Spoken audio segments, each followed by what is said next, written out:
Book Dragons, it's Alyssa and you're watching Pages in Ink. Ignore the sound of the fan in the background. It's a little bit muggy here in the Pacific Northwest, so I have to have a fan on. I had a pretty good reading month as far as reading goes. I didn't get through a lot of books. I completed 5 books in the month of May. For those of you who have been with my channel, you know that I work full-time and I go to school full-time, so completing 5 books in the month of May is a good number. I usually average 5 or 6 books depending on how much homework that I have. And I'm pretty sure that of the 5 books I read, only 1 was young adult and the rest were adult. One of them kind of read a little bit like it was young adult, but I'm pretty sure it was an adult novel. I'll do this wrap up in the order of the books that I read. Normally I do it in least to favorite, but I have it stacked in the order that I read it, so let's just get started. So the first book that I read in the month of May, I actually only had to read half of, because if you watched my April wrap up you would know why, which is that I finished the first half of the book in April. Not that mysterious. And that would be The Priory of the Orange Tree by Samantha Shannon. You've probably seen this book all over BookTube and Twitter and Bookstagram, but it is a standalone fantasy. It kind of took the world by storm. I think it came out in February or March, February. And this was on a lot of people's TBRs, including mine, for the past several months. I buddy read it with Leah, and that was really fun, was buddy reading this and being able to discuss it as I read it with her. She finished way before me, but what are you gonna do?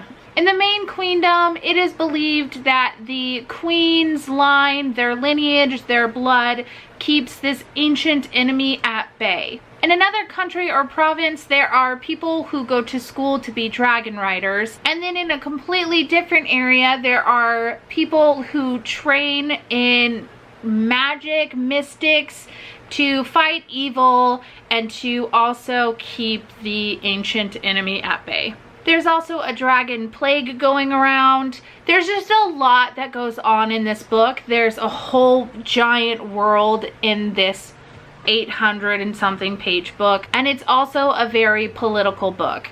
I love political fantasy, so that is one thing that I loved about this. I love dragons in fantasy. There is a female-female romance in this book.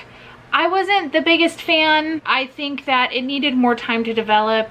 I wasn't 100% sold on it, and I felt like it kind of changed characters, not for the better. I know that Samantha Shannon has said that she plans on writing companion novels that are set in the same world, but that this specific story is over.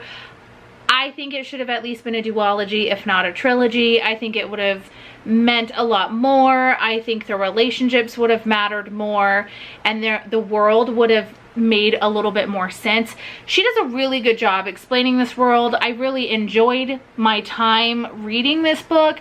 There were just a couple of things that I didn't like. There was a specific character that I absolutely hated, and this character got a lot of screen time. I mean, I am talking about a book. This character had a lot told from their perspective, and I hated every minute I had to read it from their perspective, not the book, just their perspective. Another reason why I feel like this book should have been more than one book and could have been a duology or a trilogy is that the ending is very rushed. There's a lot of buildup in this book. A lot of build up to like the final battle or the ending, and I felt like the ending fell flat compared to the build up that it was given. It was still a good ending, it just wasn't enough for me. And I also want to warn you, this book is broken down into 6 parts.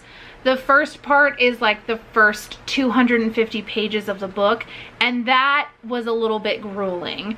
That took way too long to get through. There was way too much trudging that I felt like I had to do to figure out the world, and it was very slow, that first 250 pages, and it made me not want to continue reading. If I wasn't buddy reading it with Leah, I'm not sure that I would have continued reading it, but I'm glad that I did, because once you pass that first part, and even like the second part, once you get to like part 3, it starts picking up, and it's really good and very entertaining, and you get attached to these characters.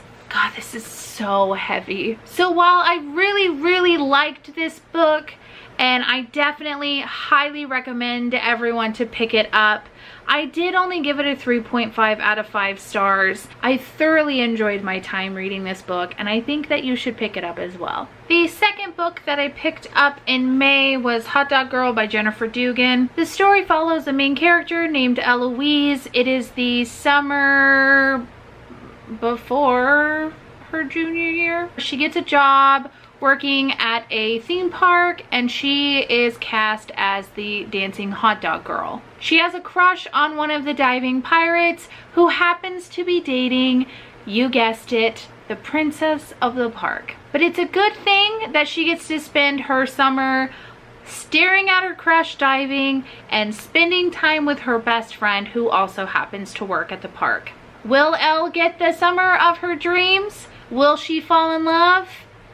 You'll find out if you pick up this book. One of the things that I loved about this book is that it didn't pretend to be something that it wasn't. It was a cute, fun summer read, and that's exactly what you thought that you were going to get when you picked up the book. It's also a very quick read. It's not that thick, and the font is pretty big. I read it in one afternoon. I will say that it does have one of my least favorite tropes of all time in this book, and I know I'm in the minority hating this trope, but I hate fake relationships in books. I cannot stand pretend dating or pretend marriage or anything like that in rom-coms and contemporary novels. I hate that trope. So I didn't quite enjoy it as much as some other people. I know some people just raved about this book. I did give it a 3 out of 5 stars. I thought it was really good, but because that trope is so prominent in this book, this short book, I just couldn't give it higher than a 3 for me. Another highly anticipated release that I picked up in the month of May was Red, White, and Royal Blue by Casey McQuiston. In an alternate future in the United States, a female was elected president in 2016. Her son, Alex, has a rivalry with the Prince of Wales, and they have to pretend to be friends in order to avoid a PR nightmare. I already posted a review of this book, and I'll put it in the card so you can click on it if it's something that you're interested in watching. Now, I just said in my wrap-up of Hot Dog Girl that I hate the fake dating trope. I don't mind fake friends, and this is so good. I loved this book. I loved every second about it. The only criticism that I have is that the ending was a little bit too drawn out for me, and I thought it could have been a little bit shorter than it was. I absolutely adored Casey McQuiston's writing. It was so sassy and so fun and yet so serious at times and pulled at my heartstrings. It was just everything that I wanted this book to be and more. I highly recommend this book. I gave it 4.5 out of 5 stars. It would have definitely been a 5-star read if the ending was a little bit shorter than it was. Otherwise, it was completely perfect. It was everything that I wanted it to be, and I think I already said that. And I loved this book. I think everyone should pick it up. It is just so good. While some people are saying this is their favorite book of the year, I don't think it was my favorite book of the year, but I definitely think it was a top contender for like a top 10. It was just so good and so unexpected for me. Then I picked up The 7 Husbands of Evelyn Hugo by Taylor Jenkins Reid. Now, this book has taken the book community by storm. It is in all the top 10, top 5 books of the year. I'm pretty sure in 2018 it was on like 95% of booktubers' favorite book of the year. Like, it is just everywhere. It is a hurricane in the form of a book. One of the main characters, Monique, is given the opportunity of a lifetime to sit down with Evelyn Hugo, Hollywood actress extraordinaire, to interview her. Now, Evelyn Hugo is the Cuban equivalent of like an Elizabeth Taylor or a Marilyn Monroe. She's been married 7 times, and through this fake biography or this interview with her, we find out all about her life story and these 7 husbands. So at first, I absolutely hated Evelyn Hugo. I thought that she was just so full of herself. I was also a little bit annoyed with the writing. I thought that every other paragraph was all about how gorgeous she was, and that's all they would talk about, literally. And it was in ways that people don't actually talk. So it wasn't using normal vernacular to explain that she was beautiful. It was just in such a way that I'm like, no one would say it like that. And it was every other paragraph, and I was getting really annoyed. You can even ask Megs. I almost put this book down. I didn't think I was gonna give it above a 3 stars. But then I hit about halfway through the book and I still didn't like Evelyn Hugo, but yet she just crawled her way right into my freaking heart. I still don't know, after reading this book, whether or not I like Evelyn Hugo, whether I hate her, if I admire her, if I think that she's overhyped. It is so weird how I feel about this character in this book, and I think that is a great testament to Taylor Jenkins Reid's writing. I like that she was such a great character that invoked so many emotions that I still don't know how I feel, and I finished this book like 2 weeks ago. There is definitely LGBT rep in this book. I think that that was wonderful, which is why I would recommend picking it up in the month of June, because hey, Pride Month. When I finished it, I wasn't sure what I was going to rate it. I will say I gave it 5 stars. It's just one of those books that it's just a testament to Taylor Jenkins Reid and her writing and her ability to craft characters that I still am thinking about this book, and it's been a couple weeks. I highly recommend picking it up.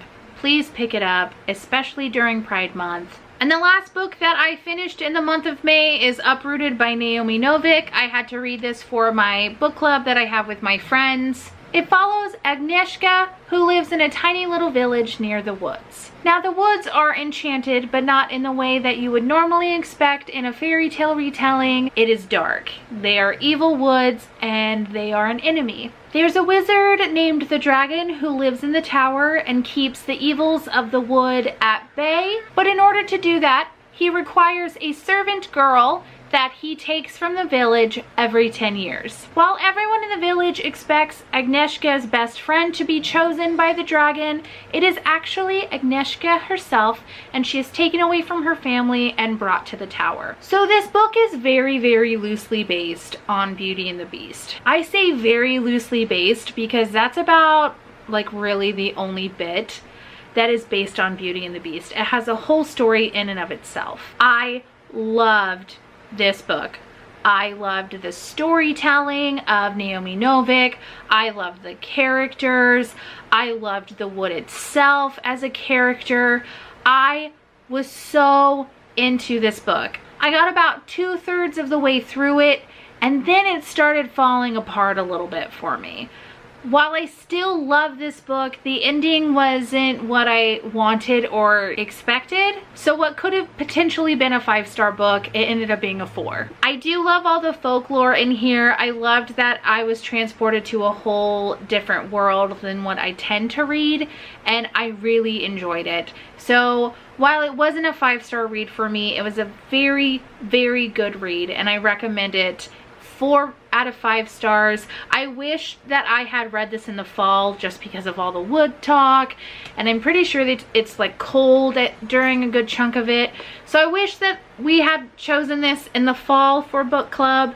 That's my only big regret. So I highly recommend reading this in like September, late September, early October. If you've read any of these books, let me know what you thought about them in the comments down below, or let me know if you're wanting to pick up any of these books. If you liked this video, go ahead and give it a thumbs up. If you want to join the Book Dragon family, go ahead and hit that subscribe button. And as always, until next time, remember to be nice to yourself and be kind to others.